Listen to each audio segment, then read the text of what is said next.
Sir David Britt, ECBA 403, week one in the books. I just wanted to recap for you a few observations from week one and then give you some ideas going forward on how to make things a little bit clearer and better. I always like to wait and see what I get in the first week before I start putting out templates and other types of things. So that's why I'm doing that. I'm going to start first with the discussion forums. Discussion forums this week, you had two. You had the introduction, and then you had one on organizational behavior. And both of those were rather foundational.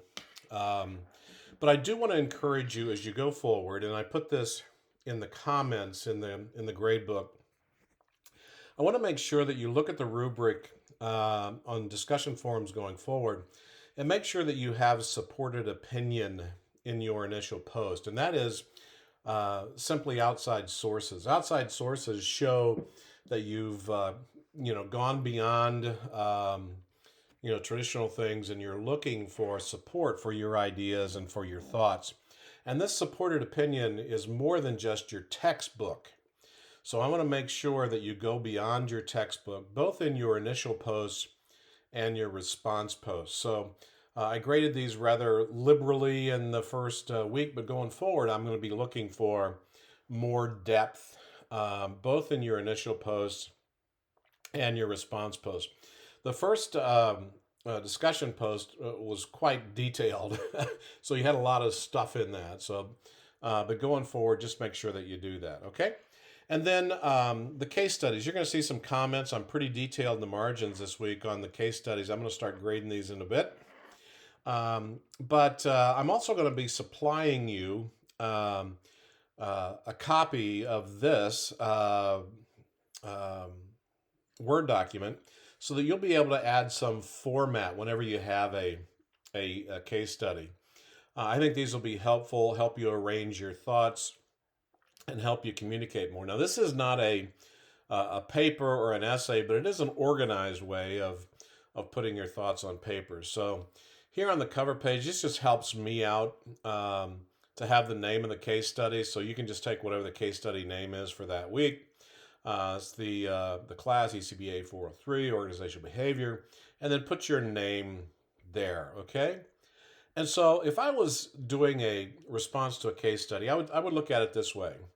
I would have a section here that is a brief overview of the case study. So just share some of the highlights of what the case study is and what you're going to be talking about. Do not write this in first person. So don't use I, don't use we, don't use us, and don't use those type things. But just provide an overview that will help establish a theme for the review. You don't need to go into too much detail. You'll do that down here. But just, as a way to get things started. And then you're going to be posed with several questions there. And so I want to use each question that you answer as a heading, but here's the key thing. Do not simply just type the question in there.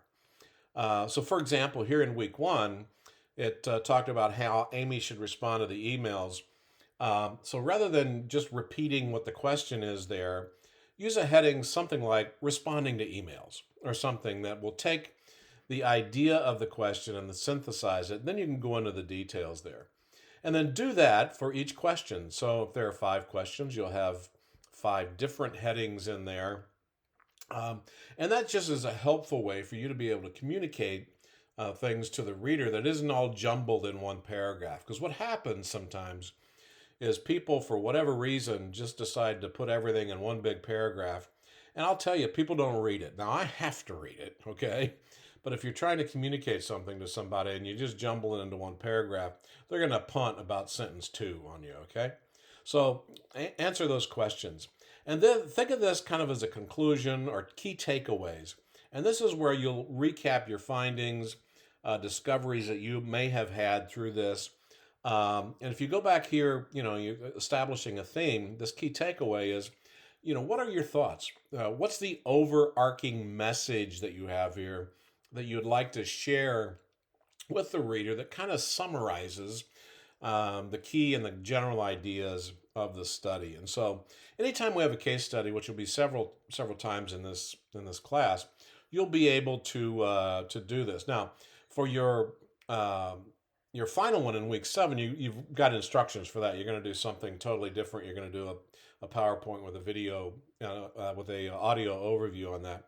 So you won't do this format for that, but hopefully this will help you as you begin to put those things together. If you have any questions, make sure you reach out. Look forward to your discussions with support in week 2. Okay? Take care.